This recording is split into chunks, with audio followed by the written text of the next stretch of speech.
Hey guys, it's Matt. This is chapter 43 of the still unnamed reality book, which will get a name as soon as we're finished. I don't want the trolls to go snatch up the URL and all that stuff, so that's why it's called Unnamed Reality Book. This is the final section before the half-page reality presentation, questions and answers. We're about halfway through the questions and answers. And what this part is, my take on the most important and pressing aspects of what this reality is and our place in it. Matt, you think you got answer on everything? I don't think I got answer on everything, but I think personally I'm 90% sure of my take on these different topics, or I wouldn't present them in this final section. I don't know for sure if I'm correct, but my inner knowing tells me at least my own interpretation is correct. We'll put it at 90%. You know, little shit that isn't important, like what is the Holy Grail, things like that. Now, this major topic was being saved because it's so big. It's the most important and pressing question to many in our community, but a recent email from Eric and an exchange between he and I had me move it up. So let's just do it right now. Let's go right to the bottom of the ninth, the big one. Are we soul trapped? Well, how can you possibly figure that one out, Matt? How you possibly got an answer for that? You go out of body, Matt? Oh, you go out of body. No. You travel astrally? No. You communed and saw all the different simultaneous aspects of your current incarnations through your higher self like Tony? No. Well, how you got answer? I'll tell you how I got answer. Relax, put your feet up, and listen to the chapter. Okay, the email starts off with comparing what could be our predicament here in this place called Earth to the Black Mirror episode called the USS Callister. Many of you are familiar with it. It is definitely, without a doubt, the best Black Mirror episode. Black Museum is very good as well. In your opinion, can copies exist outside of Callister's program? So I'll give you a little bit of background for those that haven't seen the episode. You probably need a minute and a half of background before we continue. I ask because, and if you're not following anything here specifically, guys, just give me a few minutes. We'll get back to the basics in just a moment.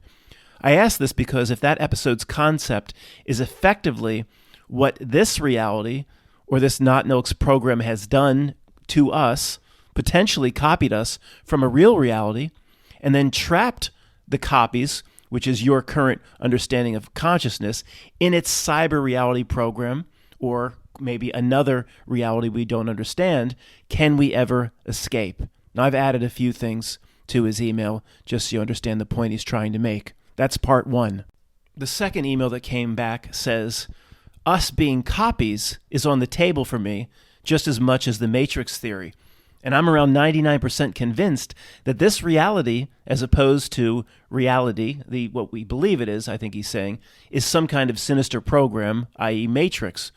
He finishes by saying, on the other hand, my fear would be that copies, if that's what we are, can only exist within the program, and thus could only sense home, but can never get there. In the same way, an analogy like somebody who is trying to roast a real hot dog on a picture of a campfire would simply never succeed in cooking the hot dog. That's genius. I'm going to take that analogy and steal it right now. Somebody trying to roast a real hot dog on the picture or video image of a campfire. I'm telling you, I'm adopting that right now, putting it right next to all the hobo codes. Thank you, Eric. Okay, first off, he's talking about a copy, or the consciousness that you and I have is just a representation of a real consciousness, but it's been cut off. And if you reduce the fraction, whatever that means, we get back to the same simple question, are we trapped? Whether it be exactly the way he's presenting it, or David Ikes or whatever his name is, Saturn, Moon, Matrix, and all this other, it all reduces the fraction, whatever that means, down to the same thing. Are we trapped? Yes or no? The specifics he presented about us potentially being copies really doesn't matter if you come to the understanding for yourself that we're not trapped. If we're not trapped, then we're not trapped. There are no details of how we're trapped if we're not trapped. Did that make any sense? It'll make more sense as we move on. Start with the basics. What does being trapped or the soul trap mean to most people in our truth research community? Unfortunately, especially channels that peddle fear and harp on this and get people to believe that they're trapped when maybe they didn't before they started watching, and potentially manifest that on themselves. That will come into play later. But like with everything in a dualistic reality, there's good news and bad news. Matt, there's good news if we're in a soul trap? Absolutely. Now, first off, let me be very clear. I think I've already made this point, but I don't believe in any way we're soul trapped. Okay, I'm gonna try to prove that. Take the Billy Madison podium. This goes on. Prove that side of the argument. Okay, just give me a moment. We're just starting with the absolute basics. But if we are, which we're not, good news and bad news. Of course, good news. The good news is, once again, the atheist position is proven to be ridiculous. There is no end of existence. I can't speak for you, but for me, it's crystal clear. If there were only two options, and I believe there aren't these two options, and one last time, I don't believe in any way we're trapped. But if there are only these two options, option number one, or showcase number one, if you're bidding on it for The Price is Right, which is a, quote, trap, a recycle back into a body perpetually, maybe not as bad as Nietzsche's Eternal Return, but something similar, coming back, doing different jobs on Earth, living in different bodies, different genders. That, to me, is better than showcase number two. I don't even think anybody would even bid on it. The atheist position of nothingness, the end of all existence. Kansas. All we are is dust in the... Kansas should be ashamed of themselves for putting that in young, malleable minds in the late 70s, having people manifest that on themselves. All we are is dust in the wind. It's in our nature to survive. It's in our... Even if we're in the USS Callister, if we're trapped in David Icke's Saturn Moon H, it's still in our nature to survive, to perpetuate ourselves. So showcase number one, if I don't want to bid on the atheist showcase no matter what. I wouldn't even bid $1. I guess I would rather have this showcase. I could come back as somebody in the 1800s that's just shoveling hot coal into a steamship that's about to go down, and but then that could come back as a soccer player and have a lot of luxurious parties or something. Some lifetimes might be good, so I have to pick the recycle over the damn atheist position. Some of you might pick the end of existence. I wouldn't, but I hear you. Okay, I can't speak for you, but it is in our nature to go on. It is not in our nature to make a choice that ends our existence forever. So that's a long-winded way of saying that's the good news. The good news is you don't end. Your existence continues. The bad news is obvious. You're trapped. Whatever this earth realm is, you'll get used to it. You're going to be there a while. How long? All of eternity? Yeah, that's bad news. Got to present both sides to be fair. First, 2 minutes or less on the USS Callister Black Mirror episode for those that haven't seen it but were interested in how it relates to Eric's email. In that episode, there's some super genius who's the head or one of the owners of a tech company, if I remember correctly. Somehow he takes DNA from real workers he doesn't like, or workers that piss him off, or girls he asked out in the office, and he's kind of a nerdy, ugly little dude, and then they say no, and then he takes their DNA off a hot dog wrapper and somehow creates a copy of the office worker inside his own personal computer program. So Judy works over here. She left her DNA on a hot dog wrapper. He takes it, somehow puts Judy inside the computer program. Judy, that's still working down the hall, she has no idea that a copy of her exists inside the computer program. The Judy that wakes up at the computer program, somehow, I don't know, they don't explain the details, of course. She believes that she is Judy. Everything about her is the same as Judy, even the memories. Now, the people they're trapped in some sort of Star Trek program. And the nerdy part owner of the tech company, he will somehow transfer his consciousness with a headset inside the Star Trek program, where he is all powerful. And all the office workers exist there, playing out roles. It's really fascinating. It is very dark and creepy, playing out roles inside the computer program in the Star Trek game, but they know or they believe they are themselves back in the office. So these characters, who are all the office workers, Dave from accounting, whatever, exist inside this Star Trek computer program perpetually, eternally. And the real person in the real world, this devious guy who owns the tech company, will put his VR headset on, beam his consciousness in, and then act out he's the captain of the Callister. Basically, he acts out that he's Captain Kirk, and Dave from accounting is where Mr. Spock would sit, and Judy from finance is where Uhura would sit. Or what? It's not exactly Star Trek, but he understands he's dealing with digital copies that believe they're real. Somehow they come to understand they are copies, and they become copies. This is what is very disturbing to the viewer, and extremely disturbing to Eric, that we could be copies in the same sort of sense. What I'd like to do in this presentation is show you how reality, what am I going to say? Gives itself away, that we're not trapped. Eric, for those on the USS Callister, those digital copies, or digital twins or whatever, reality gave itself away. All of reality reflected that they were copies and screwed. The digital copies that were manning the bridge of this spaceship, well, here the person that they knew or they believe they are that person still back in the real world, he beams in and pretends he's Captain Kirk. Then when they piss him off, he becomes all powerful, puts his hand out like Darth Vader, and people fall to their knees and they're being choked and he's doing some mind control. He can do anything. He's like a god because he created the computer program.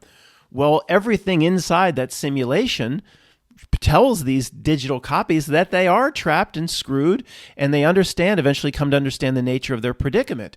So that reality reflects, does this reality reflect that we're trapped with no way out? It reflects if we potentially make certain decisions, we could be trapped if we are fooled to a certain degree, or we manifest it on ourselves, and no consequences. People don't like to go there, but I leave it on the table.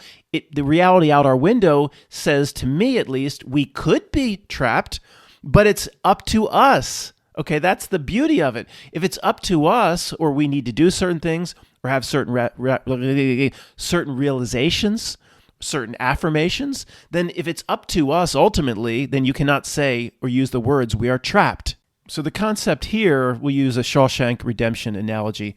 Andy's brought in his first day on Shawshank. They take his suit off. They throw that delousing stuff. They put him in his cell. And, hey, he's in prison.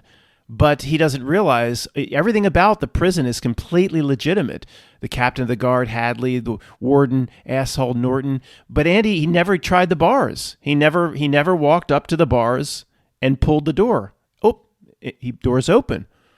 It's actually very believable, but it's a trick. The door is open. If he walks confidently down the first aisle, the guards will not stop him. How many in the prison ever try the bars? Ever pull? You see what I'm saying?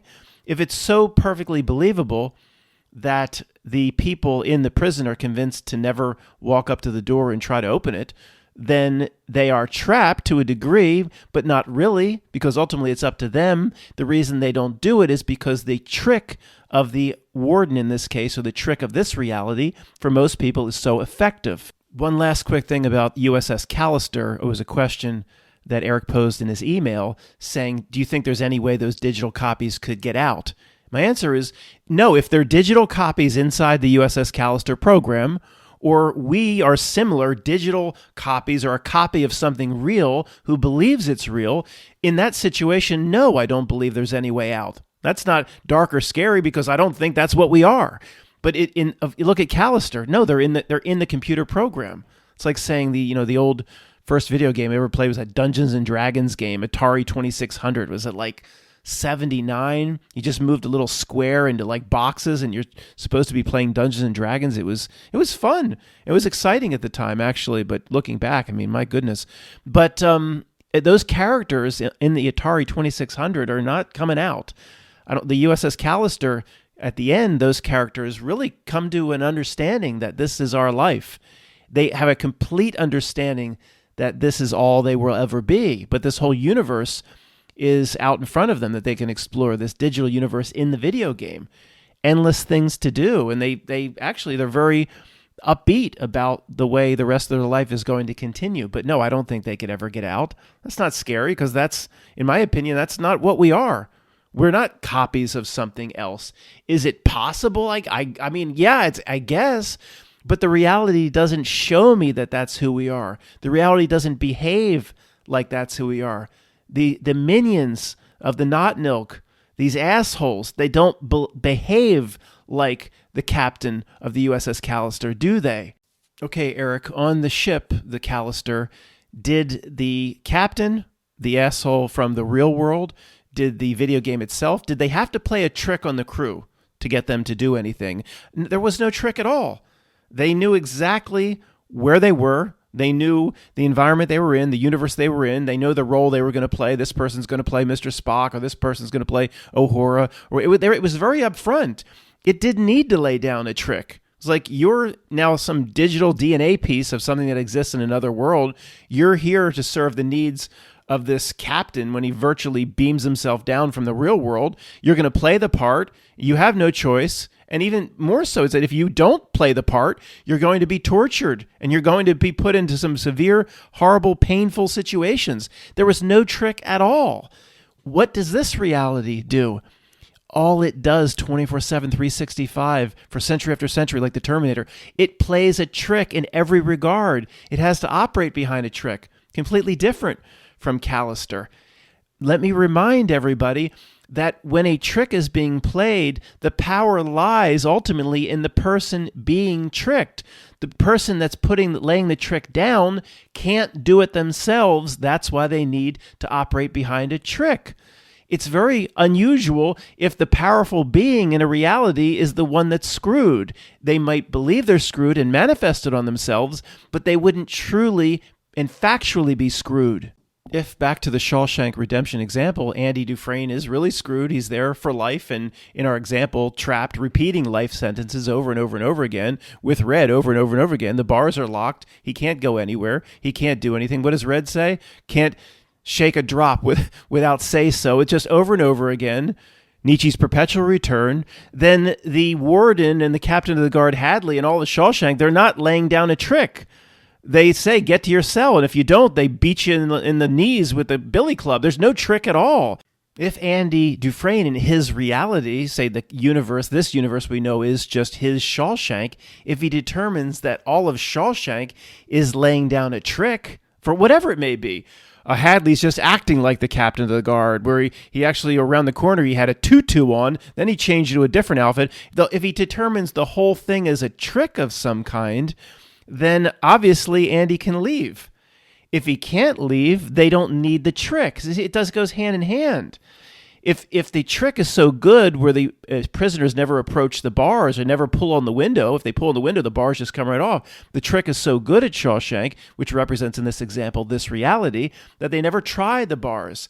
If they determine that all of Shawshank, this is a facade of some kind, this is a trick of some kind, then the prisoners aren't really trapped. Maybe the first way out might not be the way out, but there's a way out, I assure you. Or there would be if they were completely trapped at Shawshank and those bars were locked, Warden Norton, Captain of the Guard Hadley, there would be no trick. This entire reality lays down a trick. Why do you think it does that? It does that because you're the powerful being. If you're the powerful being, are you trapped? Well, it's possible a powerful being could be trapped. But if it was trapped, why is the reality working so hard to continually prop up the trick? In a way, you could say if the trick is successful and the powerful being falls for the trick, then the powerful being is trapped. But by what definition? Then it's trapping itself. It's not being trapped from outside forces. It's trapping itself because it's falling for the trick. Our group doesn't fall for the trick. Therefore, I'm not worried about being trapped. Another example, like in a circus, an elephant baby is tied with a small rope when it goes on its train car. Obviously a small rope is not going to hold back a large elephant, but as a baby, it's tied with a small rope. It's shown that the rope cannot be broken. So there have been stories that the same rope is used as the elephant gets larger and larger and older. Obviously, the elephant could pull that rope in a second and snap it. As whatever they get to, 10,000 pounds, is the elephant being tied up with a shoelace or whatever, is it really trapped? Well, no, it's not really trapped. It's trapped as long as its behavior is in line with whoever laid down the trick of the shoelace or the thin rope. So the summary of this first section is best put like this. Do you know of any real jailer, a real jailer that needs to operate behind a trick? No, a real jailer doesn't need to operate behind a trick. Do you know of any real dictators or warlords like Genghis the Khan or that need to operate behind a trick? No, they just go in and invade. And no, they just go in and cause the bloodshed and they take what they want. And they don't, if they're real, they don't need to operate behind a trick. That's point number one. Unless there's a prison somewhere that I don't know about that tries to get its inmates to believe they're really at a shopping mall. That's kind of what is out your window right now. But then that's not a real prison the way I'm describing it. It's a prison as long as people go along with it until they break the mold, which is what we are doing. The second part of this is if the jailer really has you, or whatever is binding you back to the USS Callister, if that group of digital copies was really screwed or is really screwed, does the jailer need to work real hard? The evil video game programmer in Callister, he didn't have to work hard. He showed up twice a day to play his game. Everybody bowed down to him. He didn't have to do anything. Didn't have to work hard. He was just very blatant about what he wanted, and he was blatant with his threats. He didn't lay down one trick. Didn't need to do anything once he put them in that situation. Let's go back to Shawshank. Warden Norton, he strolled through the prison once in a while. And Hadley, let's take roll count at night. Dufresne, God damn it, Dufresne, you're putting me behind. You better be sick or dead in there, Dufresne. They don't work real hard. The Shawshank is so secure that one guard walks around. They're not working real hard. The people are really trapped. How hard is this reality working? How hard does it work to bring forth certain emotions in you, to get your attention, to draw your attention away from things that are important? It works harder than anything else times a billion, and it never stops. It never sleeps, like the Terminator. Therefore, the fact that it works so hard is tremendous evidence we are not truly trapped unless we manifest that upon ourselves. It's important at this time for all of us to agree on the definition of trapped. The Wizard of Oz is a good way to come up with that definition. All right, let's take the end of The Wizard of Oz. So Dorothy says, of course, there's no place like home, clicks her heels together 3 times. But okay, let's just say in this example, there's no other way for Dorothy to get back. But if she can say those words, and let's just say the clicking of the heels is actually important as well, but it's all within her. See, if she says those things and does the clicking of the heels, she can get back. Okay, it was always within her. She just had to find out, well, she was told in this case by Glenda to do it, but it was within her. Glenda didn't transport her back home. She did it herself. It might take her a long time to find out what the secret word is, like the secret word in Eurotrip. So that sort of pleasure torture ends, if it could ever be pronounced in the Dutch. Isn't that weird? But Dorothy always had it within her to go home. She didn't have to run around and do all that she did. See, it might not be found right away. It may be hidden for a long time. But my definition, and I hope you would agree, is if it's always within you, then you're not truly trapped. Was it within Andy Dufresne to find out or to do one little thing in his cell and he could walk out? No, as it was presented, he was truly trapped. The trapped by this definition is it's not up to the person. It's up to something else. In The Wizard of Oz, it's up to Dorothy. The biggest truth drop of all time is The Wizard of Oz, showing us our exact predicament. There's no place like home. It's within us.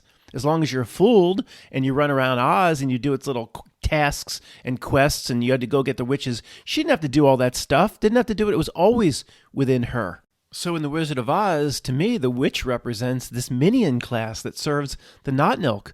Or let's throw a dart and pick one specifically. Henry Kissinger. The witch represents Henry Kissinger and all the George Bush creatures it represents. So what did Dorothy do? She played the game of Oz, didn't she? Oh, you need to go seek out an authority. You need to go talk to the great and powerful Oz for your answer. Great powerful Oz got an answer? Oh, I'm going to go down. She should have said, fuck the yellow brick road. I ain't taking his horse shit. You munchkins serve me now. All the quests, all the tasks. Oh, let's seek the authority or the government of the great and powerful Oz. And what will they do? Distract you, put you on a quest. You've got to go get the witch's broom. It's like telling the truthers, you've got to go fix society. You've got to fix government. You've got to go put all the Hillary Clintons to jail. Then everything will be all better. We could all sing Kumbaya. Dorothy went all these quests and had to do all this stuff. Follow Yellow Brick Road. Follow Yellow Brick Road. Yeah, fuck your Yellow Brick Road. Wait, she should have said, worry about myself. Worry about yourself. She should have just said, fuck all this. Like what did Mr. Pink say in the diner in Reservoir Dogs? Or fuck all that. I'm going to I can get home myself. Now, is anybody screaming at me saying the ruby slippers were necessary? Oh, absolutely not. Absolutely not, per the real meaning of that movie. I guess that's the way the movie would want you to interpret. Oh, the magic slippers. No, no, no. The real hardcore pipe-hitting truth of that movie, it's the number one truth movie of all time. It was always within Dorothy. She didn't need no ruby cheap-ass slippers from Walmart. Hey, Matt, did you know in the original L. Frank Baum book that the ruby slippers were actually silver and it's actually a gigantic allegory for real money and it's against fiat currency? Really? Pootie Tang Award. No, that's the second level bullshit interpretation. I even made videos about that 8 or 9 years ago, fooled by that horse shit. Okay, many times in these mock debates, it's kind of one-sided, right? Matt talking and nobody talking back the other side. I have to take both podiums at once. I have to present the other side the best that I can. And at least to what we're talking about here, the other side may say, look, Matt, there's no doubt this reality works hard to fool you, to get you into certain emotional states like fear and anger. And no doubt it's working and it's putting its trick forth every day. But Matt, that doesn't mean we're not trapped. They might say something like, in the fourth Matrix movie, it showed that incredible power was generated when Neo in the pod got close to Trinity. The analyst says something like, when we got you near each other, it produced incredible power. On your own, you couldn't do it. But when we brought the Wonder Twin powers together, it produced an incredible energy. In Matrix 4, they were working with Neo in his pod and Trinity his pod to create this energy, but they were the definition of trapped. They were in the pods, in the Matrix, the definition of trapped. Well, Matt, these minions, you've said yourself, loosh energy. They feed from your energy. They need to, even though you can still be trapped and tricked, Matt, but they need to put you into this state of fear, anger, jealousy, all the 7 deadly sins, stress, anxiety, worry, because something, maybe it's the Rolling Stones egregore, something's feeding from it. It needs it for sustenance. That's the reason it plays its trick, Matt. You still trapped. That's the very best argument that could be presented on the other side. Okay, nobody here would disagree that when it puts real people into certain emotional states like fear, anger, whatever, it gets something from that. Okay, that's all we need to know for now. How it feeds on its loosh or how exactly it processes it or what egregore can suck what, it doesn't matter. We all here would agree that it puts populations of real people into certain emotional states, and when it happens, it gets something energetically or frequency-wise. Okay, we all agree. So therefore, somebody would say, that's why it put you here. That's why it trapped you here, so it could feed. Okay, I mean, that makes sense, but that is the absolute extent of the strength of that argument. And then, of course, it starts to break down a bit. Okay, if it feeds from fear, then why doesn't it produce a whole lot more fear than it does? If it feeds on all these emotions, why? See, people's lives are also very comfortable to a degree. There's a whole aspect of the trick that's not just piling on the really harsh, nasty, and negative emotion, stress, anxiety, all that comes, late bills and things at work. But there's also the pleasurable aspects of life and keeping people passive and Carnival cruise vacations and watching Netflix and keeping the mind numb and there are all sorts of and food and what's all that for if it's just about trapping people and feeding off the negative emotions and frequency? Does it feed when it pleases people? No, it has to do both. The trick, it can't just show it all of its cards. Again, if it works so hard via the trick aspect, then it proves the person or the entity being tricked is holding quite a bit of cards.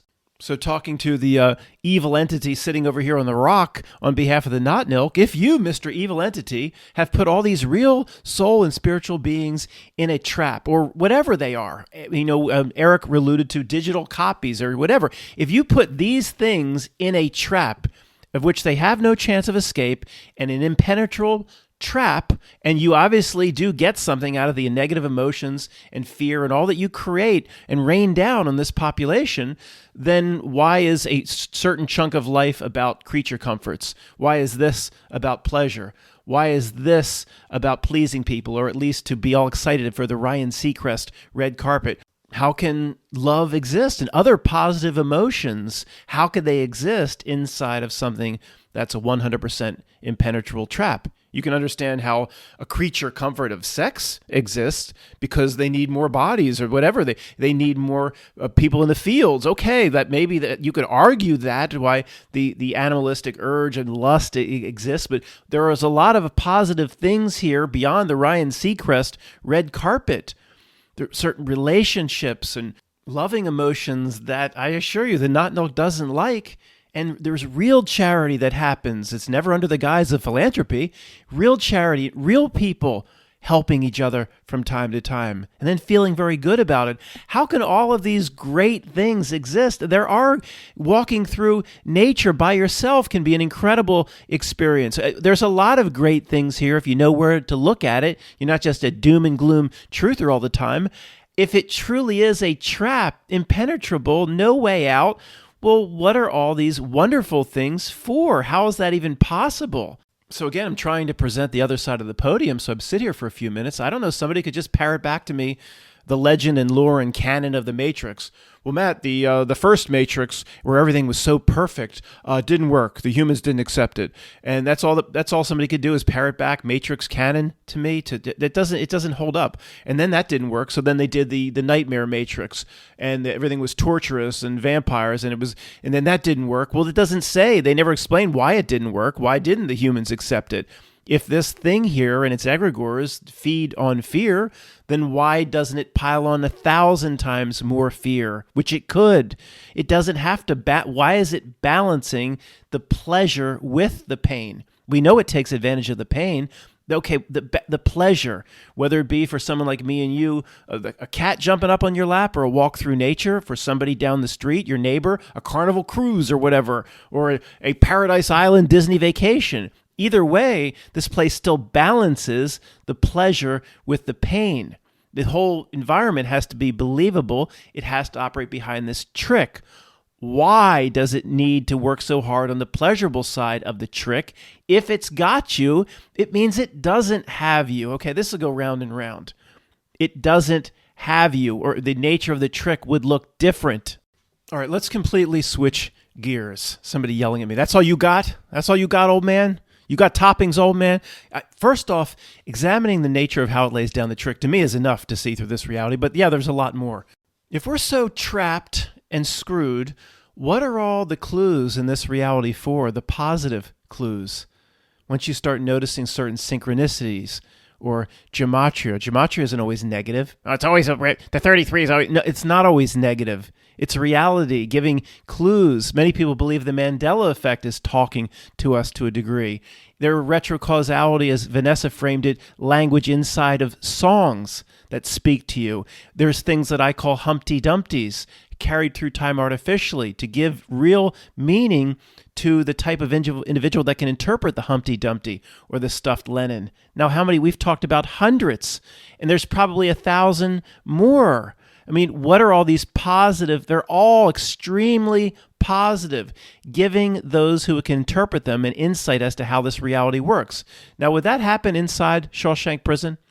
If you're completely on the Callister, USS Callister, and you're screwed, and you're a digital copy of something, and let's lay all these positive messages down inside the digital copy so we'll just laugh at the digital copies believing they're real. So these positive things wouldn't be all around us all the time if we're truly screwed. You want me to take 10 hours and go over all the things we've looked at over the past 5 to 10 years? All the spiritual messages we see in this, how this nursery rhyme actually, if you interpret it this way, is telling you this. It's all over the place. It's what we've been doing on this channel for more than 5 years. Hundreds and hundreds of positive clues telling you about yourself, if you can interpret them. Telling you about yourself. Let's do it. Humpty Dumpty sat on a wall. Humpty Dumpty had a great fall. All the king's horses, all the king's men couldn't put that cracked ass back together again. You, real spiritual being in some way, had a great fall. You here now, you low. You sit on pot this morning. You low, you eat your Subway sandwich. No, man, that's related to Lucifer. So I'm not related to Lucifer. Forget about that for now. You had every time somebody say fall, do you have to bring in Lucifer? Look, some kid falls down the playground. Hey, Lucifer. It doesn't always have to do with Lucifer. We basically have fallen to the lowest position possible in this place. As you sit down on pot with Subway sandwich. It's a low place. Low. It's low, man.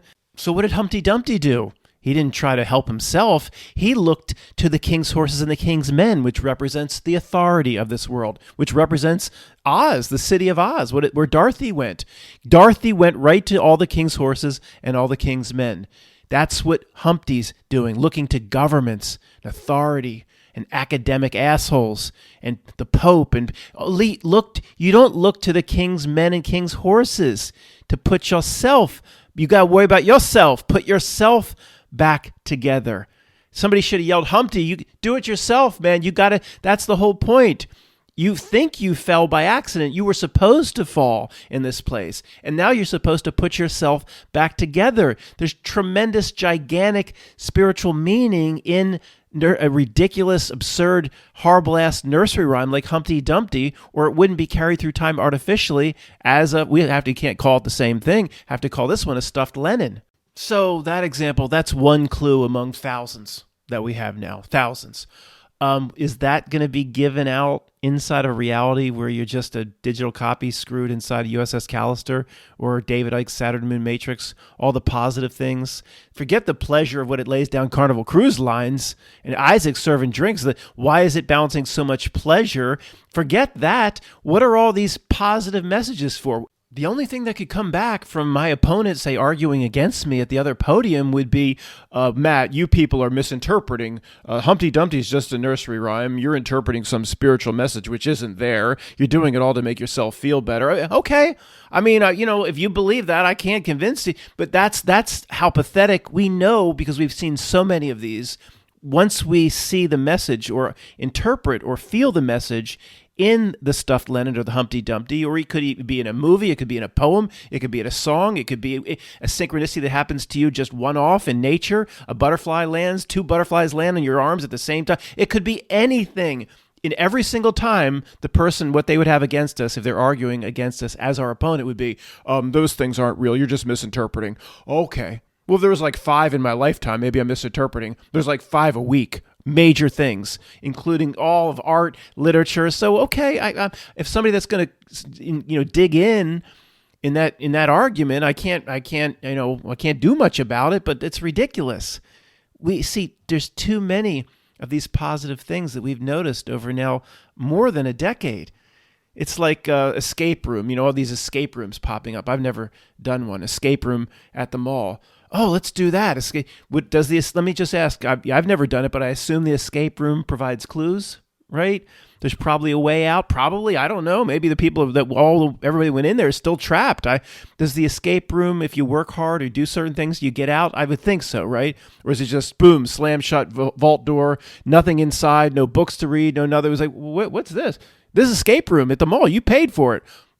There's nothing here. I'm just in a vault by myself. There's not even a toilet. I went out. No, you're there. You're stuck. No, the escape room provides clues. This reality provides clues, not 5 or 6. 50,000 a year if you could look and notice them all. They're all over the place. I don't expect certain family members or friends to see the clues. They would see me interpreting those clues in the way we're interpreting them as insane. Well, maybe those are not clues for Uncle Joe over here or my friend over here. Maybe those entities aren't the same as you and me. Maybe one size here doesn't fit all. But to me, they are reality clues, and I don't believe I'm delusionally misinterpreting them. A trap does not provide positive spiritual messages. Tony, the other Tony, talked to me a lot about people manifesting things on themselves at the moment of death. Even like he believed, a Christian believes they're going to heaven to be with it. They'll actually get that. But that is not going to be the final layer for them. That's what his belief. Don't get upset at me. But what resonated with me is people manifesting certain things at the moment of death on themselves related to why this thing here that we study, this knot milk, works so hard to manage the beliefs of certain groups. So in this regard, what we're doing now, I don't know the answer to this, but how many people inside of our community believe in Saturn Moon Matrix and Soul Trap? Or if not really believe it, they leave it on the table as a real distinct possibility. Well, via that belief set, did they just manifest it on themselves, create it on themselves? or tricks and archonic beings coming in after death experiences or near death experiences. Is it possible that these things could manifest on a powerful being that's actually in some way, many people believe here, of course, that we're responsible or at least partially responsible for creating or sustaining the entire reality?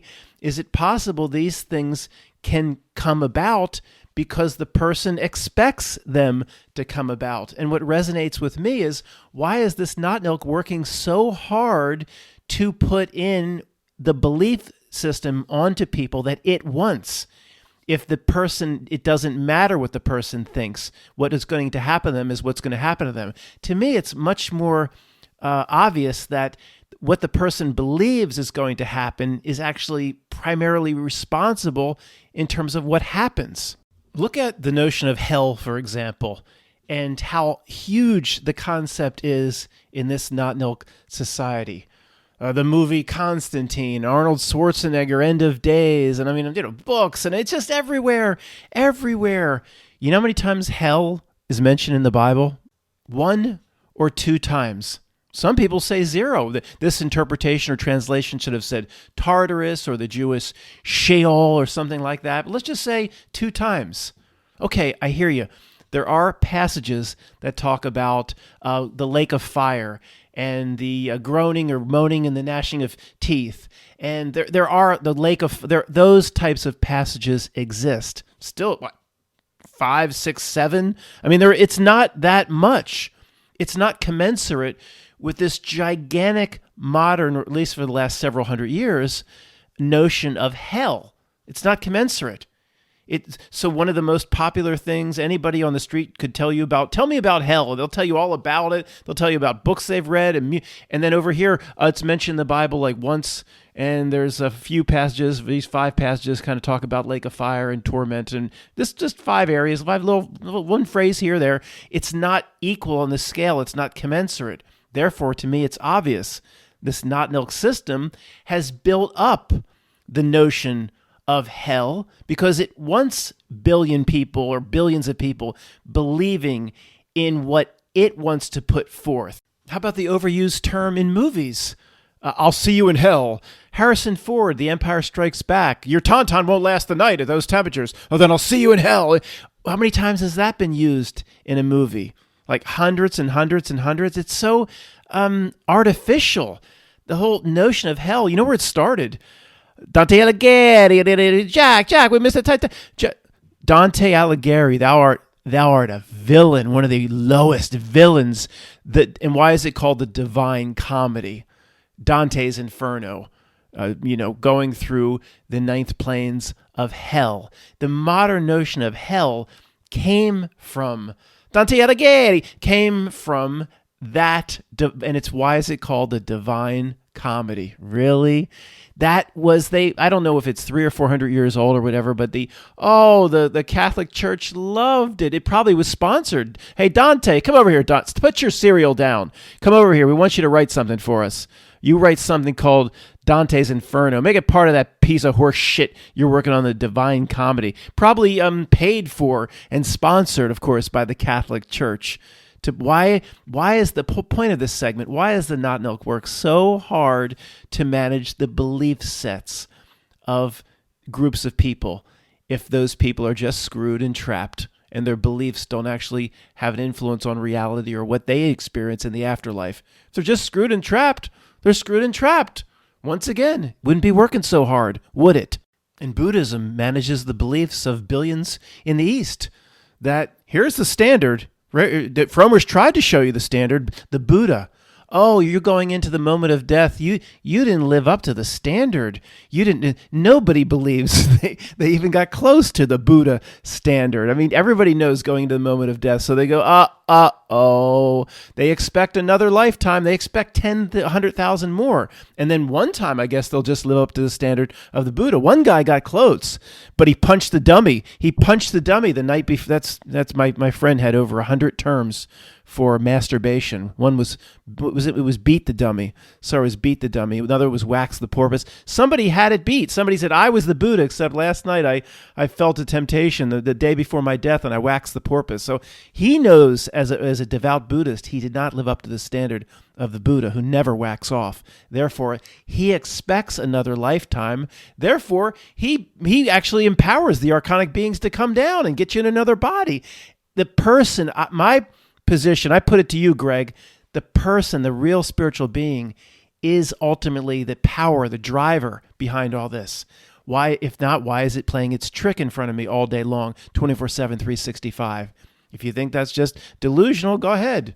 I will take this confidence that I'm in control into the moment of death. And I didn't have to live up to no standard and no Buddha. And if I waxed the porpoise the night before, big deal. And I didn't even mention karma.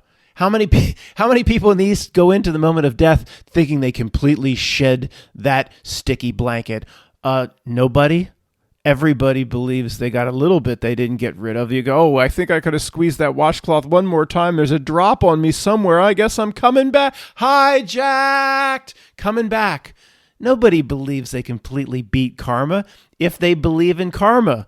The thing is to see that karma can't exist on its own unless the real spiritual being brings it into existence. This is getting kind of obvious. How could a thing like karma exist on its own? I mean, think about that. What does your inner knowing tell you?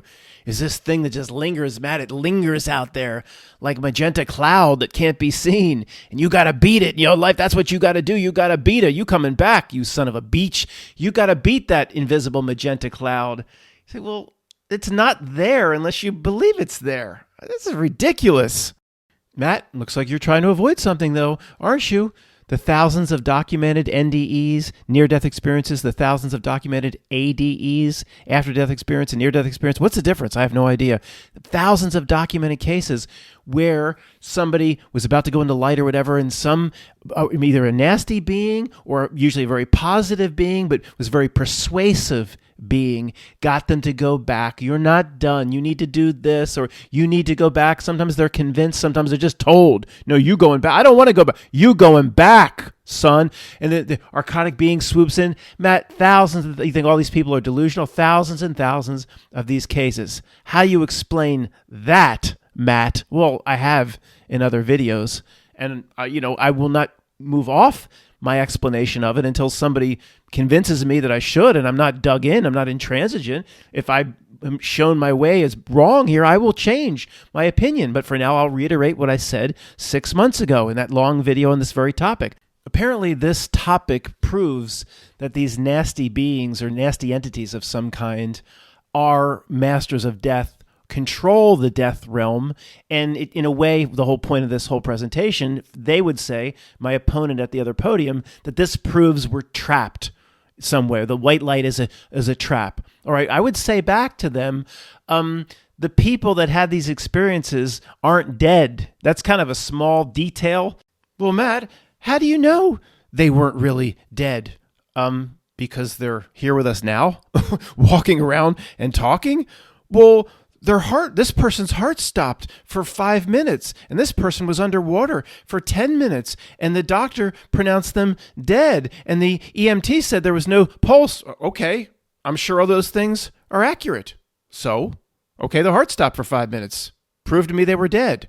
Well, they were pronounced dead by the the doctors, a human that can't possibly make a mistake, or because the human feels no pulse, and because the human knows there's no heartbeat, they pronounce dead by the human. That's like the lowest form we could be in as spiritual beings. So because some medical professional to pronounce them dead, that proves they were really metaphysically. You can't tell me they were really dead based on what some doctor wrote on a piece of paper. I mean, why do I think they're not dead? Because they're here with us now.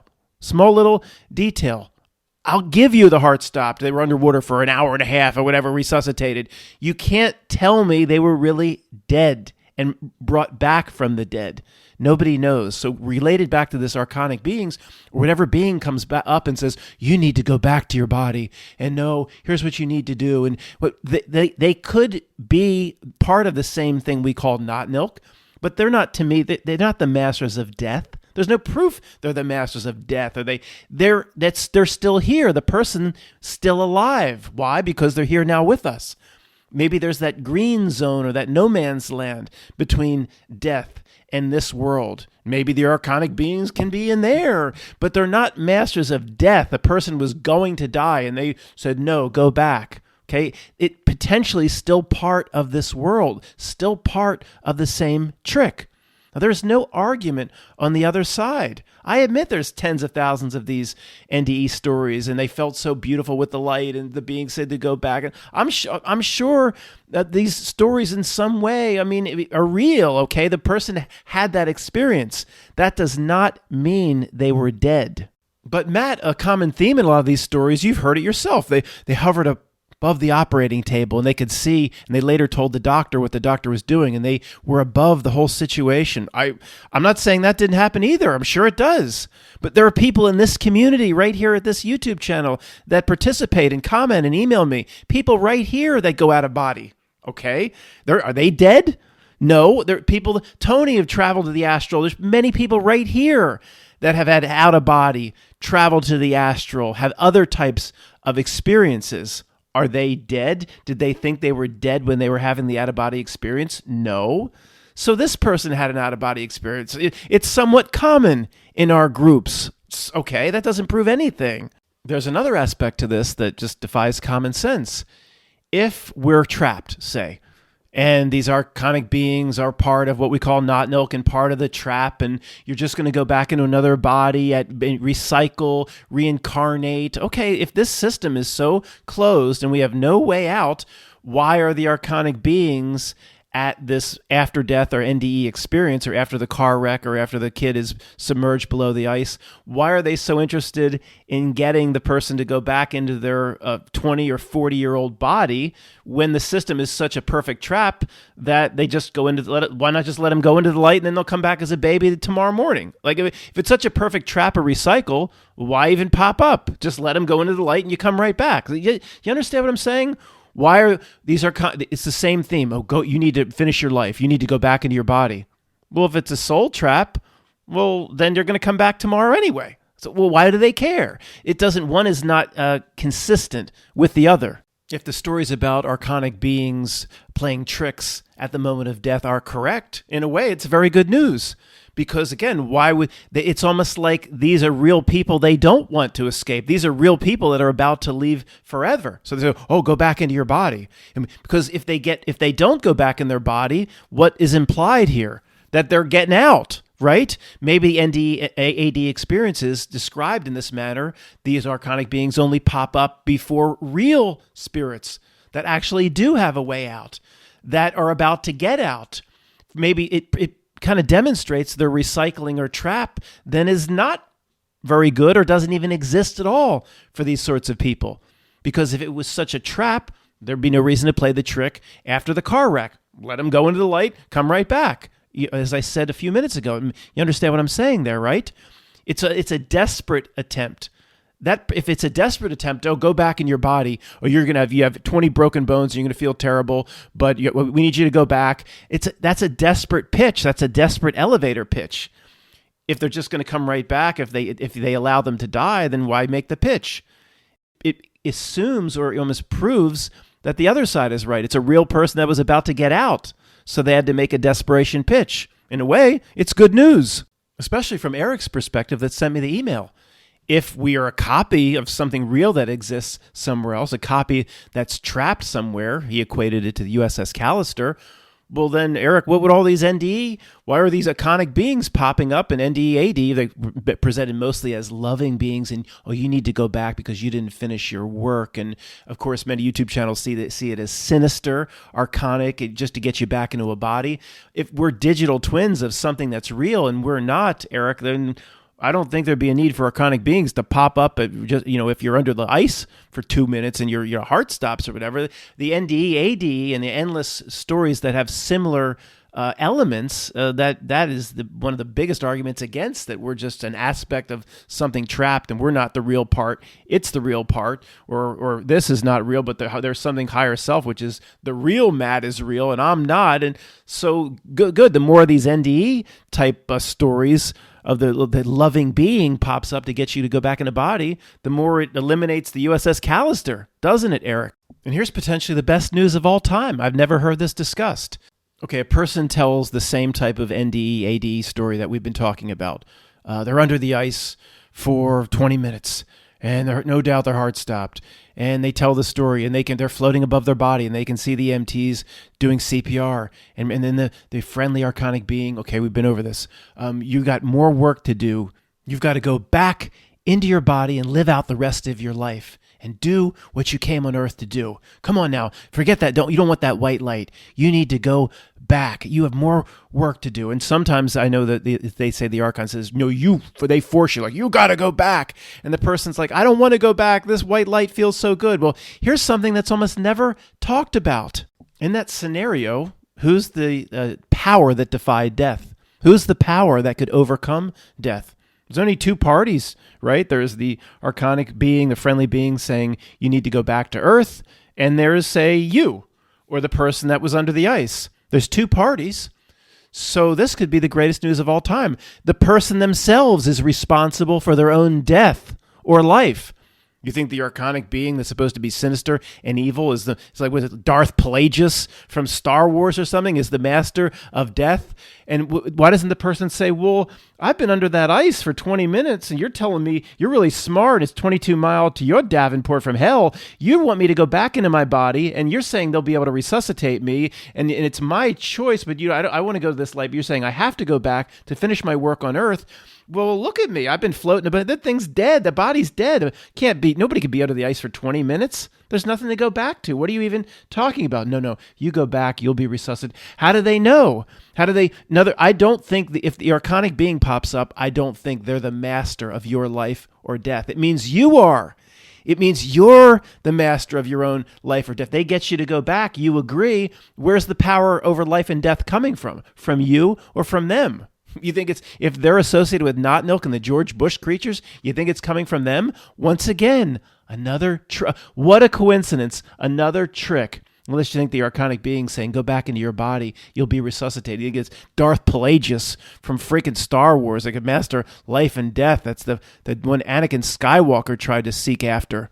Matt, you've been talking about these archonic beings popping up after death. That people are imagining that, listening to you, and they could manifest that on themselves. And now the person that was a little bit concerned that the archonic figures could pop up now might be really concerned that the dark figures could pop up. First of all, I'm not saying anything new. Okay, this has been floating around our section of YouTube for years and years and years and years. Okay, don't put it on me. Don't put it on me. Well, okay. Well, let me tell you how to get through this. First off, I believe what you expect is what you're going to get. Okay. Now, do I know that for sure? Will I would just fool myself to take 100% confidence in every single area into the moment of death? No, we have limitations in this body. It's a low thing. So no, if I don't take 100% confidence and 100% no fear into the moment of death, that's not going to concern me. It's okay. We're supposed to be a little afraid of it. We're supposed to not be 100% confident. But you know where we can be confident? That we overcame the trick here. Where we can be confident is we did the work here. We passed. We have PhDs in seeing through its bullshit. We did the work here. But you don't think that what we did here translates? I know it translates. And it gets back to as above, so below. As within, so without. As in the Walmart, so in the Target. If you overcame the trick here, this is not a stretch. I have confidence that if there's a trick there, I don't care. I'll overcome it there. I don't care what pops up out of a damn mushroom. I don't care. I overcame the trick here. My confidence is I'll be able to overcome it there. I don't really believe anything can exist on its own here, especially from a Not Milk or a Minion perspective, or the false reality trick. It can't exist without us. It's always looking to our power, always looking for us to assist it. I think whatever might pop up out of a mushroom would be the same way. I'm not worried about it. That's why we're doing the work here. We're beating the trick here. I believe that translates. If it didn't translate, then why are they working so hard here to put me in a dumbed-down, fluorided, chlorined-up mind control? Why does this Not Milk system work for like thousands of years trying to manage the beliefs or the afterlife beliefs or the beliefs into the moment of death of real people with things like karma and putting 2 coins on the eyes for the car and the boatman. And back in the day, it got people to believe, apparently, that you're going to be judged and they're going to weigh your heart against a feather. And if not, Anubis will suck you down into his abyss if your heart isn't lighter than a feather. And all these, how many thousands of these similar stories, all not milk, trying to manage what you fear or you expect to get at death. Persons expects to have their heart weighed against a feather. Maybe they'll get it. Maybe the worst culprit of all time is that awful, wretched Tibetan Book of the Dead.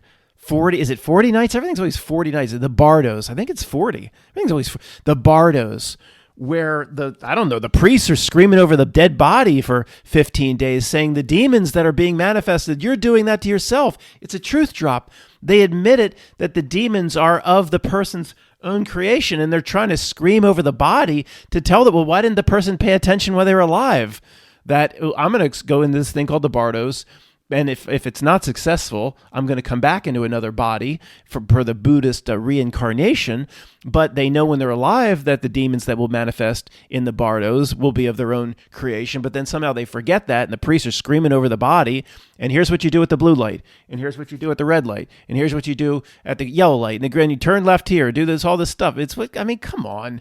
But the point is, the person their whole life, per this belief system, believes these Bardos are coming. So guess what? They believe they're coming. They believed it wholeheartedly for 40 or 50 years. Then they're coming. I'll take the opposite approach. I'll see something here is pretty dark that wants to get its own way, and it operates up in my face via a trick. And every one of its gigantic systems are all part of a trick. And I see what it wants me to believe, and I see what it wants to fear. And all of this all comes back to it can't do it on its own. It needs me, at least, to believe in it. Therefore, in general, the person being tricked, as usual, has the power. It's not just saying things to make us feel better. The entire reality admits this to us in its own way, subtly, if you can see the way it operates and then see the way it needs you. It needs us for everything. It's not just, oh, you're just saying you're all powerful to just make you dummies feel good. Okay, whatever. No, it's not operating behind a trick. And no, the basis of the needs of one that plays a trick, I'm just making all this up. It's just obvious. It is when the half page is coming soon, guys. Well, it's a little bit more than a half page, but I keep calling it the half page. If all of reality is less than 2 pages, you could still call it a half page. This is a joke. No, we're not, Eric. We're not trapped, okay? I mean, this could go for another hour in terms of all the clues and all the ways that the reality gives itself away. I mean, let's go back to the list in the book of how reality gives itself away. That's if we're some digital copy trapped in some system and there's the real us is somewhere else and we unfortunate sons of bitches, we're not the real one, then what's all this shit going on for? It wouldn't be. It's all getting up in your business because you are the real deal and the powerful entity that it needs to suck loosh from and to put into a certain emotional state so it can take from you. All of reality proves you are the real deal. Thanks for listening.